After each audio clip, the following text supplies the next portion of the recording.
As a book editor, I've worked with more than 1,000 authors across virtually every genre, from sweeping fantasy epics to quiet literary novels. And I've noticed something fascinating. Every writer fits into one of 4 essential types. No, it's not about whether you plot or pants your book, or even about what genre you write. It all hinges on your answer to a single question. What drives your writing deep down? Your answer doesn't just shape how you write, it can shape your entire author career, your readership, and yes, even how much money you make. So let's discover which type you are. I'll explain my personal definition of each writer type and give some examples of famous authors who fit into each category, so you can figure out where you fit. Let's start with the type of writer I certainly wanted to be when I was an English nerd in school: the artist.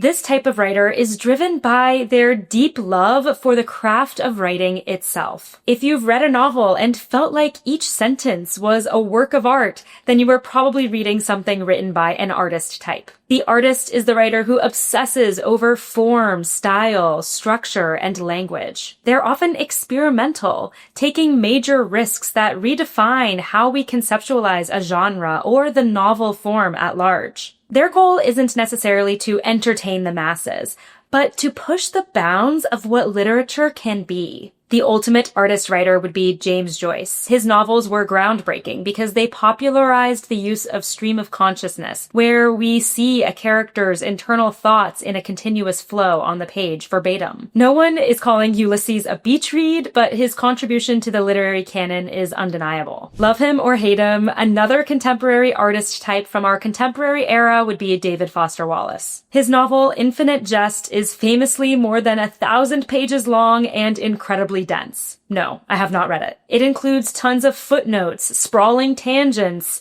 and deep dives into the absurdities of modern life. Whether you're into it or not, it broke so many rules of contemporary literature and continues to spark conversation today. An even more contemporary example would be Ocean Vuong, who is also a poet. His breakout novel, On Earth We're Briefly Gorgeous, features a distinct lyrical style that reads like poetry. He also experiments with an epistolary structure and incorporating autobiographical elements. Ultimately, artist-writers have the power to redefine genres and influence how future writers approach their craft. They often write what's referred to as literary fiction, the types of books that you see go on to win prestigious literary awards. The best have the potential to be taught in classrooms for decades to come, or even reshape literary history. While the artist might be the platonic ideal of a writer, this next writer type might actually be my favorite to work with, because they know how to tell a good story again and again. The producer. If the artist is obsessed with craft, the producer is obsessed with story. These authors prioritize plot above all else, and make their readers eagerly turn the pages all the way to the end, and then beg for more. They often write genre fiction, whether it's romance, mysteries, thrillers, sci-fi, fantasy, historical fiction, or YA. The artist might write a few, or even just one, incredible works, but producers tend to be prolific in their output. They find a story formula that works, and they repeat it over and over again. These are the authors that have a massive backlist and whose names you see topping the bestseller charts. Take Agatha Christie, the Queen of Mystery. She wrote 66 detective novels, and to this day is ranked number 2 on the list of best-selling authors underneath only Shakespeare, which I think is pretty incredible. Her stories to this day get made into film adaptations because she knows how to engage readers every single time. Another producer is Stephen King, a name that is practically synonymous with contemporary horror and suspense. He's a master storyteller, creating scenarios like a haunted hotel, a demonic clown, and a telekinetic teenager that readers can't help but get swept into. Like Agatha Christie, his novels have been made into tons of adaptations. Another powerhouse contemporary producer is James Patterson. He's published hundreds of books, many co-authored, including thrillers, romance, YA, and even nonfiction. His short chapters and fast pace make his novels addictive. He's built a publishing empire and is consistently ranked one of the highest earning authors in the entire world. Producers are incredible writers, don't get me wrong, but they're not necessarily trying to become the next literary genius. They're trying to give readers a satisfying experience, and if they do it well, they'll earn a pretty penny. So if the artist prioritizes craft and the producer prioritizes plot, What about the writers who care about the people they're writing about? That brings me to the next type, the psychologist.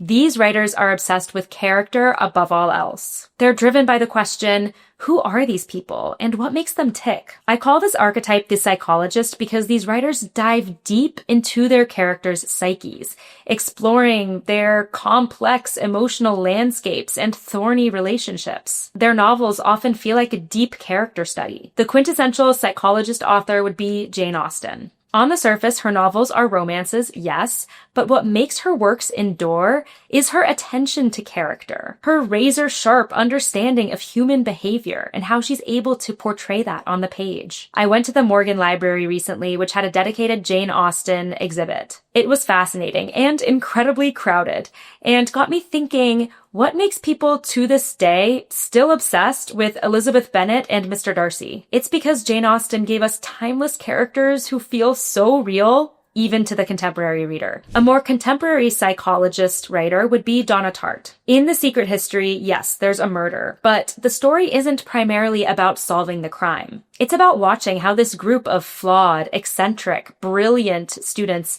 unravels in the aftermath. The characters are the heart of the story. Even more recently, there's Sally Rooney. Her novels are so popular with readers today because we're captivated by the raw intimacy of her characters. Their awkwardness, their miscommunications, their yearning. Her reviews consistently say that her characters feel like real, authentic people, and she makes us care about them even when they're exceptionally flawed. The psychologist excels at crafting unforgettable characters. The characters that stick with you long after you finish the book. Now there's one final writer type, and their novels are some of the most powerful of all time, the visionary. These writers use their stories as vessels for big, thought-provoking ideas. For them, characters and plot are tools of delivering a message. They want to make commentary on our world that inspires, probes, and provokes us. Their novels are the ones that you write essays on in school or endlessly debate in book clubs because there's an ethos there beyond just entertainment. A classic example of a visionary writer would be George Orwell. 1984 and Animal Farm are political allegories, powerful critiques of authoritarianism, propaganda, and control. His books are meant to inspire the reader to question the very structure of society. One of my personal favorites is Margaret Atwood, another visionary. In The Handmaid's Tale, she created a dystopia where women were totally stripped of agency and power that felt chillingly real.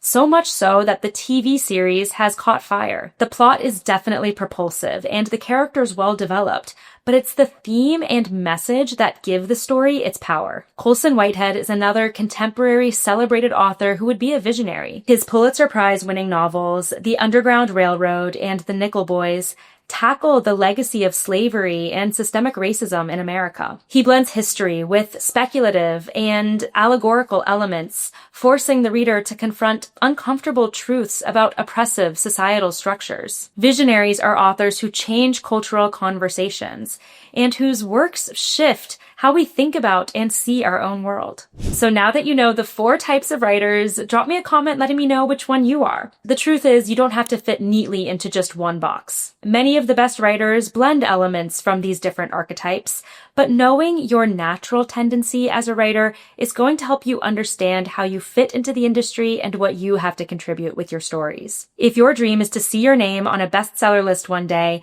watch this video where I reveal the critical mindset shift that'll skyrocket your success as an author. Trust me, it'll completely change how you think about your writing career. Thanks so much for watching and happy writing.